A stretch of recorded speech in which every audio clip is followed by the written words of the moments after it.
पाकिस्तान का कल तीसरा मैच होगा भारत के साथ। जी हाँ दोस्तों, पाकिस्तान टीम अहमदाबाद एयरपोर्ट पर पहुंचते ही विराट कोहली और उसकी अहलिया अनुष्का शर्मा ने पाकिस्तान टीम का खूब इस्तकबाल किया। आपको अहम और ताज़ा तरीन अपडेट से आगाह कर रहे हैं। पाकिस्तान टीम इस वक्त अहमदाबाद में मौजूद है। जी हाँ दोस्तों, इंडियन मीडिया का भी यही कहना था कि पाकिस्तान टीम एक वर्ल्ड कप की फेवरेट टीम है।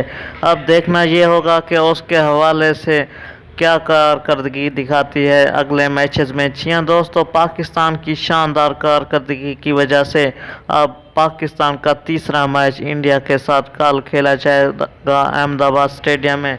आपको अहम और ताज़ा तरीन अपडेट से आगाह कर रहे हैं। पाकिस्तान टीम इस वक्त अहमदाबाद पहुंच चुकी है। जी हाँ दोस्तों, इंडियन शौकीन की वजह से थोड़ी बहुत रुकावट ज़रूर हुई, लेकिन इंडियन फोर्सेस ने उनको